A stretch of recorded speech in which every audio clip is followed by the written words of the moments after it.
नाज़रीन, पाकिस्तान में हर वक्त कुछ ना कुछ होता रहता है। अब सड़क भी गर्म है, पार्लिमान के अंदर से भी बहस हो रही है, अदालतें भी गर्म हैं, हमारे कोस्टल एरियाज़ भी गर्म है तूफ़ान की वजह से, और नई पार्टियां भी बन रही हैं। इमरान खान, तहरीक इंसाफ, पाकिस्तान पीपल्स पार्टी, आप जिस तरफ नज़र दौड़ाएं आपको खबरें ही खबरें नज़र आती हैं। बहुत सारी खबरों का मरकज़ जवाबों की सूरत में हमारे पास मेहमान बैठे हैं, उनसे हम लेंगे। राना सनाउल्लाह वफाकी वज़ीर दाखिला हमारे साथ मौजूद हैं और इनमें से 90% मामलात का ताल्लुक इनकी वजारत से। राना साहब, बहुत शुक्रिया आपने हमें ज्वाइन किया। बहुत शुक्रिया। तहरीक लबैक पाकिस्तान से आज आपकी मुज़ाकराती टीम की दूसरी मीटिंग हुई जी। तो जो प्रेस रिलीज में देख रहा हूँ उसके अंदर तो इत्तफाक राय को 6-7 पॉइंट्स पर हुआ। तो एक तो मैं जानना चाह रहा हूँ कि TLP से बातचीत करने की, मुज़ाकरात करने की ज़रूरत क्यों महसूस हो रही है? TLP के लोग आज से को तकरीबन 20 दिन पहले कराची से चले हैं और उनकी अच्छी खासी तादाद है। जो लोग मूव कर रहे हैं वो 2000 से ऊपर हैं। फिर जिस जगह पे जाके वो पड़ाव करते हैं तो वहाँ से भी फिर लोकली उनको और लोग भी जो है वो ज्वाइन करते हैं। आज जेलम के अंदर वो मौजूद है? आज वो जेलम के अंदर मौजूद हैं। तो ये फिर चलते चलते हमारा ये ख्याल था कि लाहौर में ये आके जो इनके मरहूम कायद हैं, इनके लीडर खादम हुसैन रिजवी साहब, तो हमें ये इतला थी कि उनके मज़ार पे आके तो ये जो है ना अपना इख्तिताम करेंगे इस लॉन्ग मार्च का। तो वहाँ पे आगे वो बात तो फिर दुरुस्त साबित नहीं हुई और ये वहाँ से फिर आगे चले। तो जब ये गुजरांवाला पहुँचे हैं तो फिर हमने सूबाई हुकूमत से कहा कि भाई आप इनसे मालूम करें कि इनके क्या मुतालबात हैं और ये क्यों इस्लामाबाद आना चाहते हैं। तो उन्होंने बताया कि जी इनके मुतालबात तो सारे जो हैं वो वफाकी हुकूमत से मुतल्लिक़ हैं, तो इसलिए मुज़ाकरात इनसे आप करें, हम इस बात का जो है ना वो एहतमाम कर देते हैं। तो फिर उनका एक वफ़द जो उनके सीनियर कायदीन, उनके लीडर्स हैं, वो फिर जो है वो हमारे साथ जो है वो कल भी और आज भी, मेरे अलावा या सादिक साहब हमारे मिनिस्टर हैं, साबिक़ स्पीकर हैं, उसके अलावा बाकी सरकारी लोग थे। तो उन्होंने जो मुतालबात पेश किए वो सारे के सारे मुतालबात जो हैं वो नमूस रसालत सल्लल्लाहु अलैहि वसल्लम से मुतल्लिक़ हैं। उनसे इनकार मुमकिन ही नहीं है। मिसाल के तौर पे वो ये कहते हैं कि जो गुस्ताखान रसूल सल्लल्लाहु अलैहि वसल्लम है उनके ख़िलाफ़ जो है वो मुकदमात जो हैं उनको जल्द जो है ना वो ट्रायल किया जाए। तो इसमें कोई इनकार की बात नहीं है। फिर वो कहते हैं कि सोशल मीडिया के ऊपर जो मवाद है उसको हटाया जाए, उसको जो है वो हटाया जाए। तो ये इस तरह के उनके कोई, लेकिन और भी हैं, बस डॉक्टर आफिया सिद्दीकी की रिहाई से मुतल्लिक़ तो अब उसकी रिहाई के उसका नामूस रिसालत से तो कोई ताल्लुक, हाँ, लेकिन उसकी रिहाई से इनकार भी कोई नहीं है। यानी उनका ये है कि जी इस बारे में मजीद जो है वो संजीदगी से और जो है वो स्टेप उठाए जाए, उसकी रिहाई। उनका मुतालबा गवर्नमेंट की पोजीशन आफिया जी बिल्कुल यही पोजीशन है कि हम डॉक्टर आफिया सिद्दीकी जो है वो मजलूम है, उसके साथ जुल्म है और उसको जो है वो रिहा किया जाना चाहिए। तो ये सारे पैमरा की ज़रिए से जो उनके ऊपर कदगन आयद है उसके हटाने की भी बात करते हैं। जी, हक में जी वो भी बात करते हैं, क्योंकि एग्री करते हैं कि जी एग्री इसलिए करते हैं कि उनको शेड्यूल 4 से जब हटा दिया गया है तो फिर ये पाबंदी जो उनके ऊपर उन्होंने नोटिफिकेशन किए हैं वो सिर्फ इसलिए किए हैं कि दे वर इन शेड्यूल 4। अब शेड्यूल 4 से जो है वो पिछली गवर्नमेंट ने उनको, जब वो उनके साथ वो क्लैश भी हुए और उसके बाद फिर मुआहदा हो गया तो उनको हटा दिया। तो TLP अब इसके बाद तो पाकिस्तान के मेन चैनल्स के ऊपर उनके इंटरव्यूज हो सकते हैं। अब उनका ये मौक़िफ़ जो है ये दुरुस्त है कि जब हमें 4 शेड्यूल से हटा दिया गया तो फिर ये नोटिफिकेशन जो है जो 4 शेड्यूल की बुनियाद के ऊपर किए गए हैं तो ये जो है वो नहीं होने चाहिए। लेकिन वो मवाद, जो भी मवाद वो रखना चाहें तो वो भी जो है वो फ़िरका वारियत का नहीं होना चाहिए। जिस तरह से वो समझते हैं कि एक ऐसा मवाद जो कि उनके मुताबिक गलत है तो जो दूसरों के मुताबिक गलत है वो भी नहीं होना चाहिए। तो मीडिया बैन TLP से आज उठ गया? नहीं, इसमें नोटिफिकेशन नहीं जारी किया आपने, लेकिन आपने एग्रीमेंट कर लिया कि उठ गया। नहीं, इसमें मैं नहीं समझता कि मीडिया बैन जो है वो इससे पहले उनके ऊपर इस तरह से था। जो हजरत खादिम हुसैन रिजवी साहब थे तो उनकी इंटरव्यूज अभी चलते रहे, उससे पहले भी जो चलते रहे, हाँ चलते नहीं वो उनके इंटरव्यू चलते रहे, वो पुराने इंटरव्यू। तो इसमें जो है वो अगर वो सियासी तौर पे अगर वो आएँ और आके मैं समझता हूँ कि क्वेश्चंस फेस करें, अपना मौका बताएं, तो मेरा ख्याल है कि इसमें तो कोई इशू जो है वो नहीं होना चाहिए। तो ये इनके जो इस किस्म के मामला थे उनके ऊपर तो इत्तेफाक है। अगर उन्होंने सड़क गर्म ना की होती, अगर वो लाहौर में टर्मिनेट कर देते, अगर वो कामों की गुजरावाला सरगोदा से होते हुए जेलम के पास आके ना टिके होते और इस्लामाबाद की तरफ ना आ रहे होते, तो आप उनकी बातें मानते? नहीं, उसमें ये है कि इससे पहले उनके तो मुतालबात हमारे तक तो नहीं पहुँचाए गए। अगर उनका एक वफद जो है वो इससे पहले आता, उनमें से बहुत सारे लोग जो हैं वो जब हमारी पंजाब में गवर्नमेंट थी तो उस वक्त हमारे साथ वो मुज़ाकरात करते रहे हैं, मिलते रहे। आपने लॉन्ग मार्च को कंसीड किया है या उनके वफद को कंसीड किया? अगर वो कहते, हाँ अगर वो कहते कि जी हमने आगे आपसे बात करनी है, तो ये जितने मुतालबात हैं तो इन मुतालबात में तो कोई बुरा मनाने वाली बात नहीं। लेकिन आपकी हुकूमत का एक ट्रैक रिकॉर्ड है TLP से बात करने का, मैं उस हवाले से बात कर रहा हूँ कि जब तक वो धरना नहीं देते हैं, जब तक वो फैजाबाद के ऊपर आके बैठते नहीं है, जब तक वो सड़क गर्म नहीं करते, आप उनकी बात नहीं मानते? नहीं, ऐसा नहीं है। जब वो कोई मुतालबा पेश करते हैं तो वो धरने से पहले जो है उस मुतालबे को और बात भी नहीं करते। जब उन्होंने लाहौर से, ये मैं उस वक्त की बात कर रहा हूँ जब पंजाब में हमारी हुकूमत थी, ये 2018 या 17 के आखिर की बात है, उनका ये मुतालबा था कि वो जो उस वक्त एक मामला चला था कि जी ये ओथ के अंदर उन्होंने ओथ के अंदर कर दी थी, उसको वापस उनका ये मुतालबा रिजाइन किया, ला मिनिस्टर, उनका ये मुतालबा था कि ला मिनिस्टर रिजाइन करे, तो मनवा के गए ना फिर वो। लेकिन उन्होंने ये फैसला किया कि वो लॉन्ग मार्च करेंगे, आके यहाँ पे बैठेंगे और बैठ के तो यहाँ पे अपने मुतालबात के ऊपर वो गुफ्तगू करेंगे। उस वक्त आपकी हुकूमत का ये मौक़िफ़ था कि उनको यहाँ पे बिठाया गया और जनरल फैज़ उसमें मुलव्वस नहीं, उनमें मैं शुरू से बात बताता हूँ कि उनको हमने लाहौर में एंगेज किया, उन्होंने कहा कि जी नहीं, लॉन्ग मार्च क्योंकि हमने अनाउंस कर दिया, हमने ये करना है, लेकिन आपके साथ हमारा वादा है कि रास्ते में कोई एक पत्ता भी नहीं टूटेगा, हम पुरअमन जो है वो जाके फैज़ाबाद में जो है वो बैठ जाएंगे और वहाँ पे आके हम आपसे मुज़ाकरात करेंगे, और मुतालबे हमारे ये हैं। बहरहाल उनको वहाँ पे एंगेज करने की भरपूर कोशिश की गई, लेकिन जब वो इस बात पे ना माने तो फिर हमने उनको रोका नहीं, हमने उनको आने दिया, जहाँ पे आके वो फैज़ाबाद में आके बैठ गए। तो ये सब अज़ खुद उन्होंने किया कि उस वक्त स्टैंड आपका बिल्कुल मुख्तलिफ था। उस वक्त ये कहा गया था कि उनको लाया गया, बिठाया गया, उनको उस वक्त की इस्टेब्लिशमेंट की सपोर्ट हासिल थी। और अब नहीं, अब तो आज खुद आ रहे हैं, आज खुद आ रहे हैं। अच्छा, आज खुद आ रहे हैं। और ये तब्दीली किस वजह से आई वैसे उनके रवैये में? नहीं, मेरा नहीं ख्याल कि उसके बाद उन्होंने जो है वो, क्योंकि वो फिर अपनी मर्जी से भी तो मामलात को करते हैं ना। उस वक्त जब वो आके यहाँ पे बैठ गए, जब यहाँ पे आगे बैठे हैं तो आपको इल्म होगा कि यहाँ पे फिर शेख रशीद साहब भी पहुँच गए। जी, मैं तो बड़ा कवर किया, यहाँ पे PTI भी पहुँच गई, लोगों ने आगे उनको बड़ा उठाया, बड़ा ऊपर किया। उन्होंने मुतालबा एक ही रखा कि ला मिनिस्टर जो है ना वो इस्तीफ़ा दें। यहाँ पे हमारे उनके साथ मुज़ाकरात हुई, उन मुज़ाकरात में उन्होंने ये कहा, भले उनके पीछे इस्टेब्लिशमेंट थी, जो भी था, सियासी जमातें, उन्होंने कहा कि ये हमारा ये मुतालबा है, अगर ला मिनिस्टर साहब इस्तीफ़ा दे दें हम उठ के चले जाएंगे।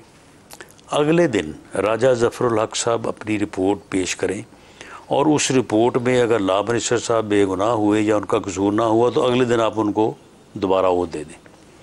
लेकिन इस बात के ऊपर इत्तफाक ना हो सका, तो उसके बाद फिर जब उनको उठाने की कोशिश की गई, वहाँ पे फिर जो है वो हालात ख़राब हुए।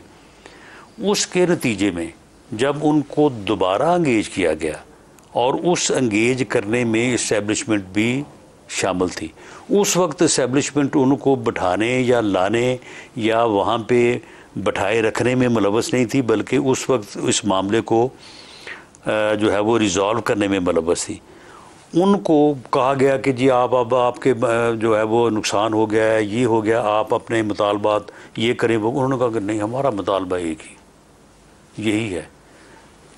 ज़ाहिद अहमद साहब ने इस्तीफ़ा दिया, उन्होंने अपना धरना तो जो था इस पर क्या आपको ये रोक कर खतरा होगा कि कहीं वो आपका इस्तीफे का मुतालबा ना कर लें, तारड़ साहब के इस्तीफे का मुतालबा ना कर लें, फैज़ाबाद पे आके बैठ गए, तो आपकी तारीख तो बड़ी अजीब व गरीब किस्म की टीएलपी के हवाले से, तो कहीं ये ना हो कि पहले इन्होंने पूरा कर दिया, आपने ये किया ना? नहीं, इसमें जो है वो उनका जो उनके मुतालबात हैं वो तो इन राइटिंग है और सारे वो बड़ी सीधी सीधी बात है। उसमें सिर्फ एक बात वो जो कर रहे हैं पेट्रोलियम की कीमतों में उन्होंने कहा कि वो कमी की कम करें। हाँ, कम करें। आपने एक्सेप्ट किया इसको? हाँ, हमने ये बिल्कुल। टीएलपी ने डिसाइड करना है कि पेट्रोल की कीमत क्या होगी? नहीं, डिसाइड गवर्नमेंट ने करना है, लेकिन हमने तेल की कीमतें कम की हैं। नहीं, उससे पहले की है। मुतालबे के अंदर लिखा हुआ नहीं, देखें मामला ये है कि शिक नंबर 7 है। हाँ, शिक नंबर 7 है, लेकिन आपने मान लिया? नहीं, मानने से मुराद ये है कि डार साहब ने तो आपसे पूछ लेना कि जी मैं IMF की गल नहीं मानता, तुसी टीएलपी की गल मान के? नहीं, तो मैंने तो नहीं मानी। नहीं, आप मुआहदे के अंदर लिखा हुआ? बिल्कुल नहीं लिखा हुआ है, बिल्कुल नहीं। पेट्रोल की कीमतों में कमी लाने और दीगर मुतालबात पर मुज़ाकरात अभी आपके जारी हैं। तो आपने इसको शिक को माना हुआ है ना? ये बात है ना।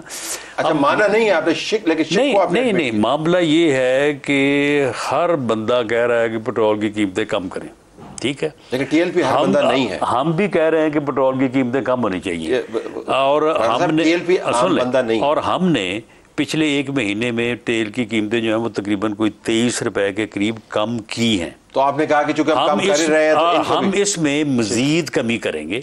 और अगर कोई बंदा कहता है कि पेट्रोल की कीमतें कम होनी चाहिए तो इसमें हर्ज क्या है? ठीक। सो अब टीएलपी वापस चली जाएगी यहाँ से, जेलम से?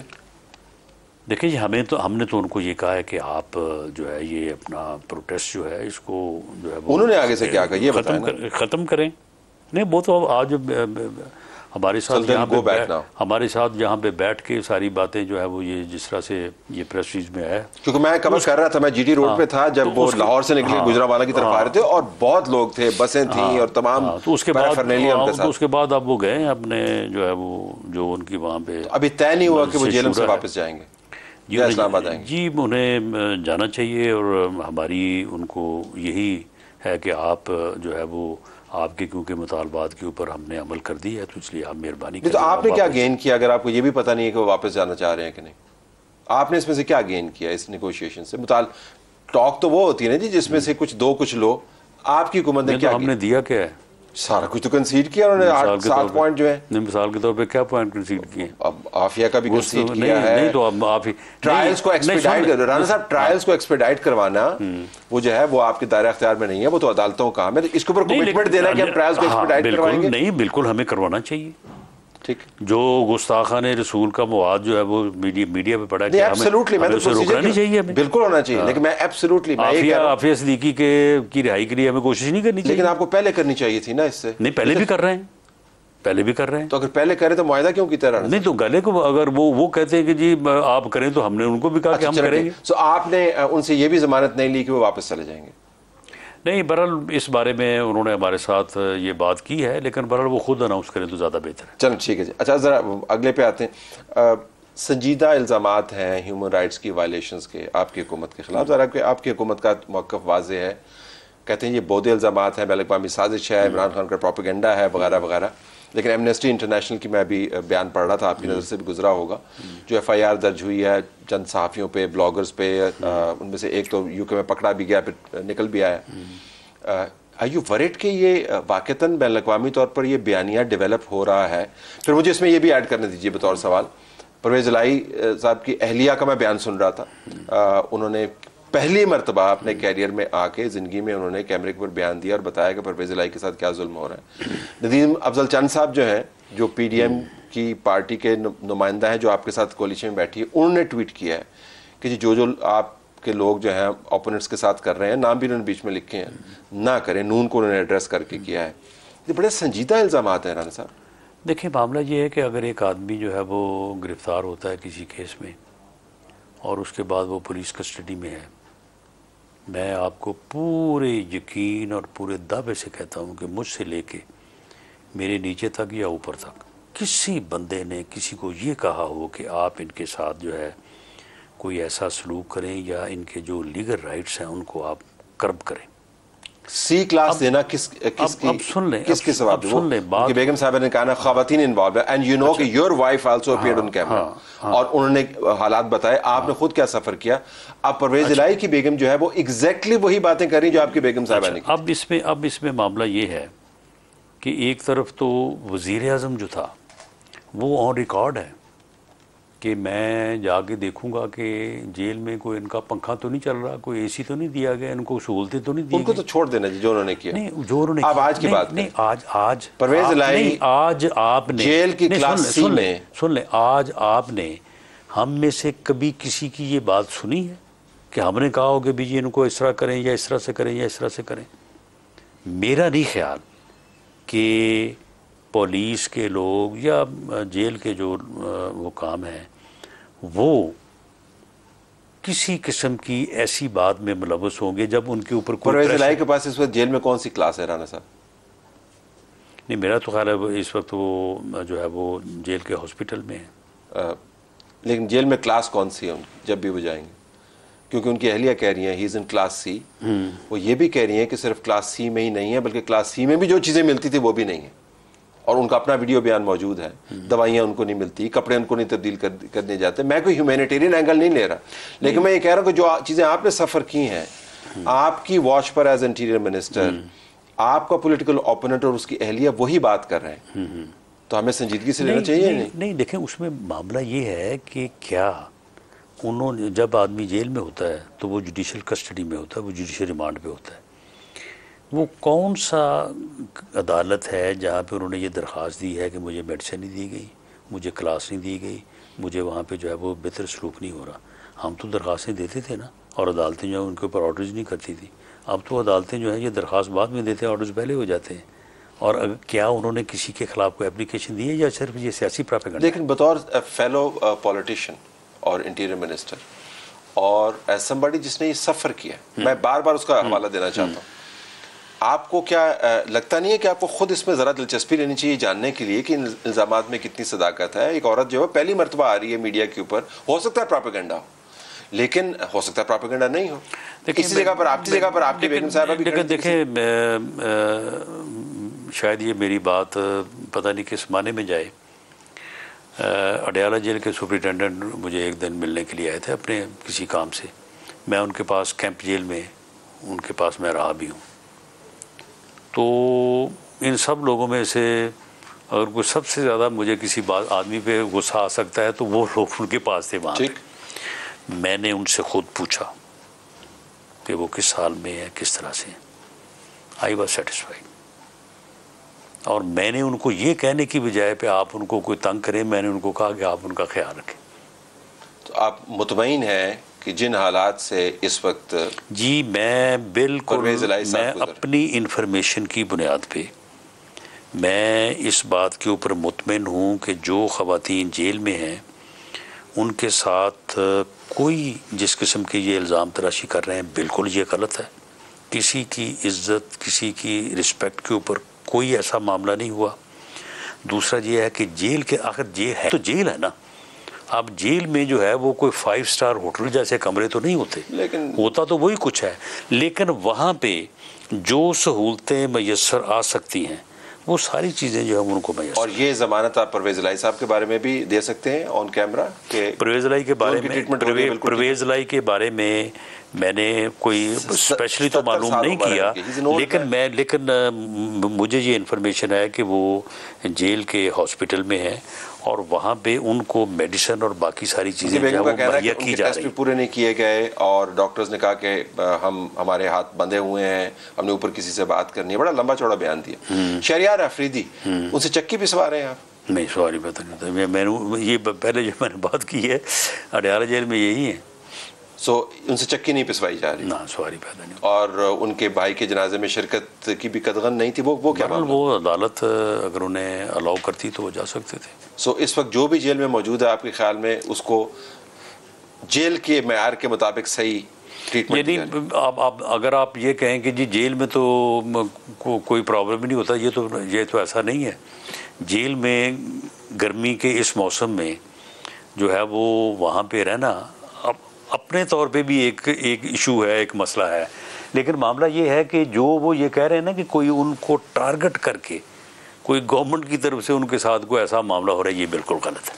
गवर्नमेंट नहीं कर रही ना, सवारी पे कोई और कर सकता है? नहीं, और भी नहीं करते। जो आप मुकम्मल जेल के लोग हों या पुलिस हो, इवन पुलिस हो, वो लोग इन मामलों में मुलव्वस नहीं होते। ज़रा मामले को आगे लेके चलते हैं। आपकी पीपल्स पार्टी से लड़ाई हो रही है, नहीं हो रही? नहीं, उनसे हमारी लड़ाई नहीं हो रही, लेकिन इलेक्शन तो हम एक दूसरे के खिलाफ लड़ेंगे। ठीक, बाग में इंतखाबात हुए, एक बाई इलेक्शन, उसके ऊपर ज़्यादा इतना फोकस ना होता, एक्सेप्ट के बड़े शदीद इल्ज़ामात लगे। पहले तो मैं मुश्ताक मिनाज, चूँकि मेरे फॉर्मर कोलीग भी हैं और आपकी पार्टी के नुमाइंदा भी हैं, तो उन्होंने कहा कि राणा साहब ने सन मरवा देता।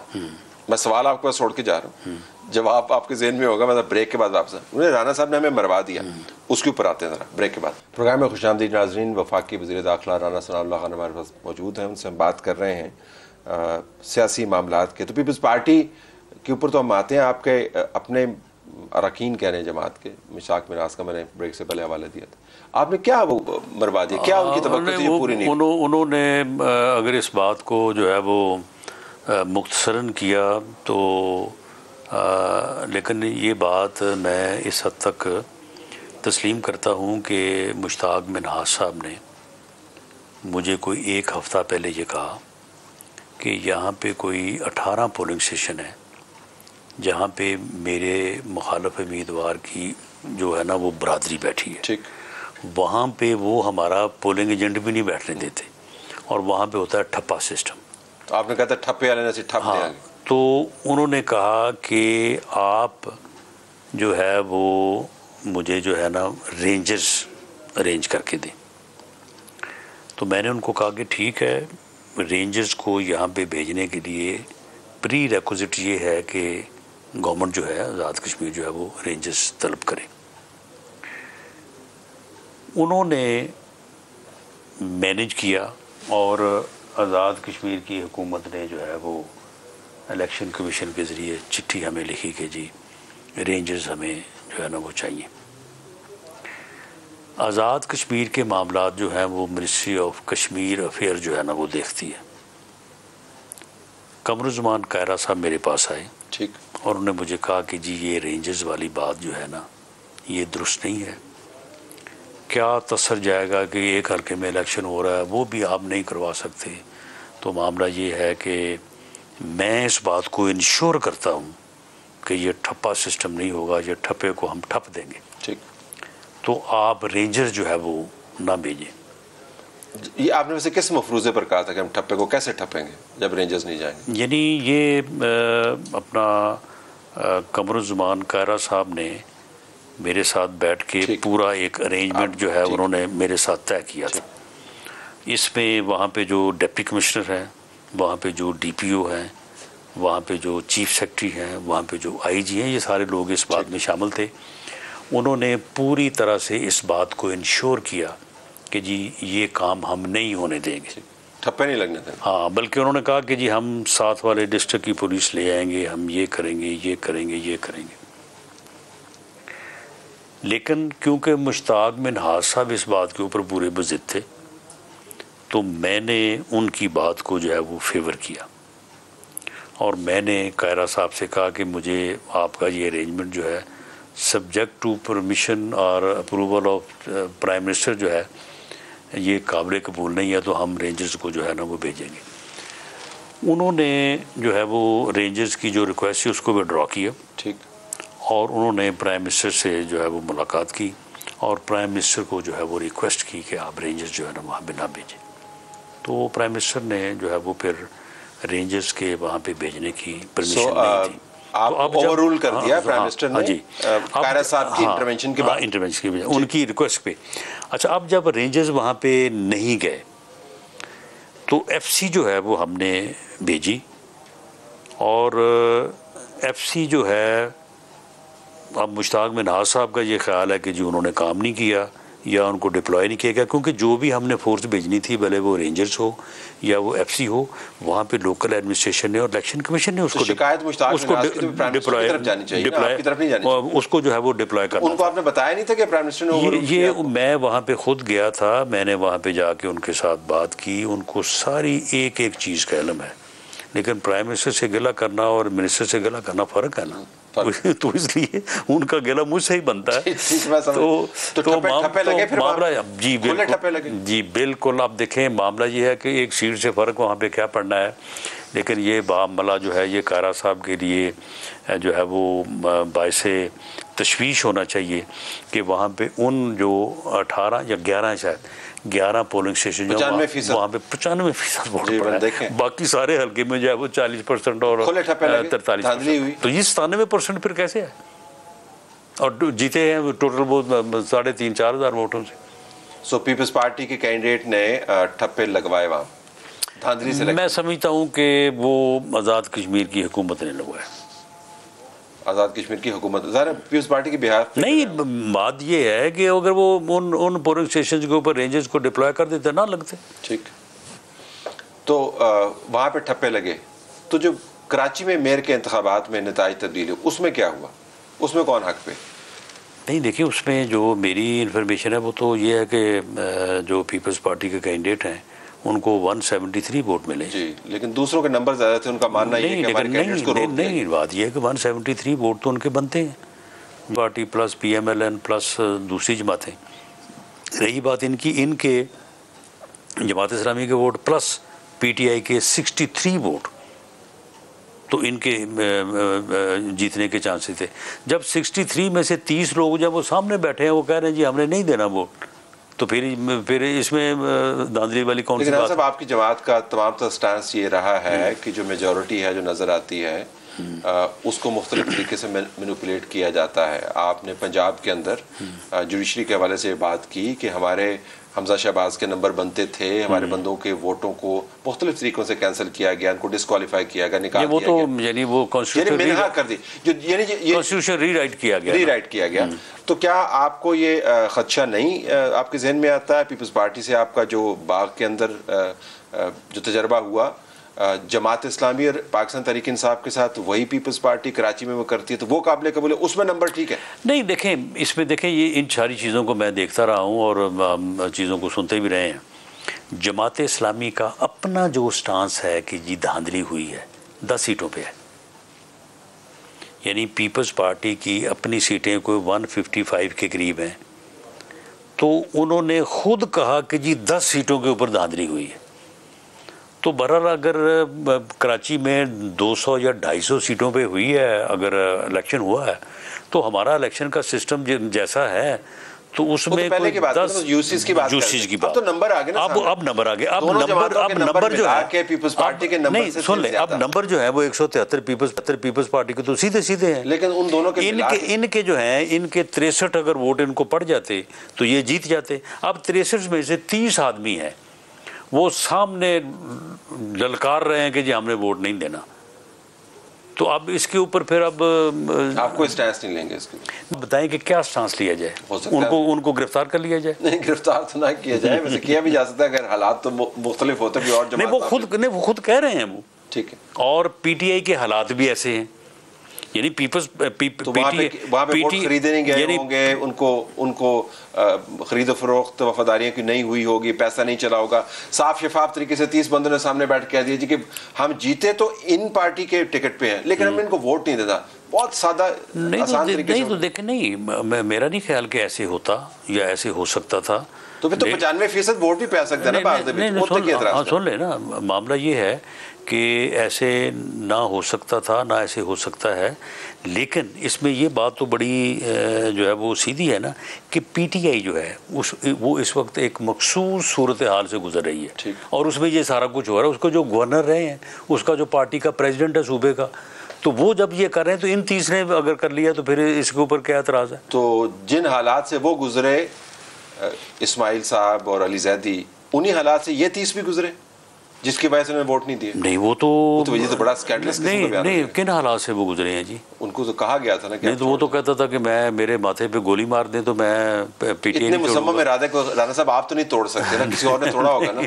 नहीं तो मामला ये फिर हुआ क्या? तो आप बताएं। नहीं तो मामले सुने ना, चलो हम भी जेलों में रहे, 3 दिन की जेल। नहीं, वो आप हाई मॉरल ग्राउंड ले लें। नहीं, 2 दिन बाद जी मैं कैद तन्हाई में रहा हूँ, 2 दिन तो लिहाजा मैं पार्टी छोड़ रहा हूँ। तो आपका ख्याल है कि कमजोर दिली आड़े आई? नहीं, मेरा ख्याल है कि ये लोग जो है ये ऐसे ही बस ऐसे ही थे। अब आप मुझे बताएं कि ये फैजल हुसैन चौहान ने जो अपना मुकदमा पेश किया, जिस दिन उसने पीटीआई छोड़ी है या प्रेस कॉन्फ्रेंस की है, जो ये पहले कहता रहा है, जो बातें करता रहा है, वो भी आप ज़रा ध्यान में रखें। तो उसने तो पूरा मुकदमा पेश किया है कि जी मेरे साथ तो ज़्यादती बड़ी होती रही है, मुझे तो मीटिंग से निकाल दिया जाता था और ये सारा कुछ मेरे सामने हो रहा था, मैं इनकार करता था, मैं रजिस्ट करता था। तो आप फैजल हसन चौहान की इन बातों पर आपको यकीन है? इससे पहले जो बातें करते हैं उस पर यकीन नहीं? वो इससे पहले जो बातें वो करे वो गालियाँ देता था ना, तो उस पर तो आप यकीन नहीं करते? नहीं, तो हम यकीन करते थे कि हम यकीन करते थे कि ये हमें गालियां दे रहा है। ठीक है, हम आज भी मानते हैं कि वो हमें गालियां दे रहा है, वो गालियां देता था। वो प्रोग्राम में खुशामदीद नाज़रीन, वफाकी वज़ीर दाखिला राना सनाउल्लाह खान हमारे पास मौजूद हैं, उनसे हम बात कर रहे हैं। एक न्यूज़ इशू है बिफोर वी क्लोज कि तारिक मलिक को क्यों निकाला आपने नादरा से? तारिक मलिक जो है वो उनके खिलाफ एक इंक्वायरी थी, वो इंक्वायरी जो है वो सब्सटेंशिएट तो नहीं हुई। वो एक परचेज़ ऑर्डर था जो कि काफ़ी बड़ी अमाउंट का था, तो उसमें सिंगल बिड, एक सेनेटर होते थे अपना उनका नाम है मेरे ज़हन में, उनका बेटा है, तो उसके ऊपर जो है वो पेमरा रूल्स को वायलेट किया गया। सिंगल बिड के ऊपर वो नहीं दिया जाना चाहिए, पेपरा रूल्स को। ठीक, तो उसके ऊपर ये कंप्लेंट हुई है, कुछ 6-7-8 महीने की बात है। तो उसके ऊपर इंक्वायरी हुई तो प्रेमा शाही जो है ना ये बात पाई गई कि हाँ जी ये रूल्स जो है ना ये इसकी खिलाफ वर्जी हुई है। अब अगर इसमें मॉनिटरी गेन है तो फिर प्रोसीड होना चाहिए, और अगर मॉनिटरी गेन नहीं है तो फिर चलें ये रूल्स की एक वायलेशन है। तो उसके ऊपर फिर FIA को कहा गया कि आप इसके ऊपर इंक्वायरी करें। जब FIA ने इंक्वायरी शुरू की तो उन्होंने ये मौक़िफ़ इख्तियार किया कि आपको मेरे ऊपर एतमाद होना चाहिए, इसमें ये है, और अगर आप समझते हैं कि मैंने इसमें रूल्स की खिलाफ वर्जी की है तो मैं रिज़ाइन करने को तैयार हूँ। तो मैंने कहा कि आप ऐसा करें, आप अपने मामलात को जो है वो देख लें और जब आप मुनासिब समझें तो आप आएँ, मैं आपके साथ जाऊँगा प्राइम मिनिस्टर के पास, आप वहाँ पर अपना रिज़ाइन पेश कर दें। इस बात में उन्होंने कोई 2 हफ्ते लिए और उन्होंने कहा कि जी मैं वो देख रहा हूँ, कर रहा हूँ। एक दफ़ा वो फिर बाहर चले गए। तो उसके बाद जो है वो मेरे पास आए और उन्होंने कहा कि जी मैंने सोच लिया है, मैं तैयार हूँ। तो आप जिस तरह से मैंने इस्तीफे में तो उन्होंने और बातें लिखी। हाँ, उसमें जो भी खैर लिखा उसने जब हाई मॉरल ग्राउंड लिया, उन्होंने कहा जी कि मेरे पर दबाव बहुत ज़्यादा है और मैं इस तरफ उस तरफ नहीं जाना चाहता, मुझे इससे गर्ज नहीं है कि कौन सी पार्टी पावर में है। बुनियादी तौर पर बताने की कोशिश वो ये कर रहे थे कि शायद उन पर दबाव था कि नादरा के डेटाबेस में कुछ आगे गड़बड़ की। नहीं, सवाल ही पैदा नहीं होता कोई। लेकिन आप फरमा रहे हैं कि इंक्वायरी की बुनियाद पर और संजीदा उन्होंने जो वो मुझे वो जाके जब इस्तीफा लेगा तो मैंने कहा ये तो आपने नावल ही लिख दी है। तो मैं उनके साथ गया हूँ। उन्होंने जाके प्राइम मिनिस्टर साहब को अपने वालिद साहब की बुक्स पेश की, बहुत अच्छी गुफ्तगू की, इस्तीफ़ा पेश किया।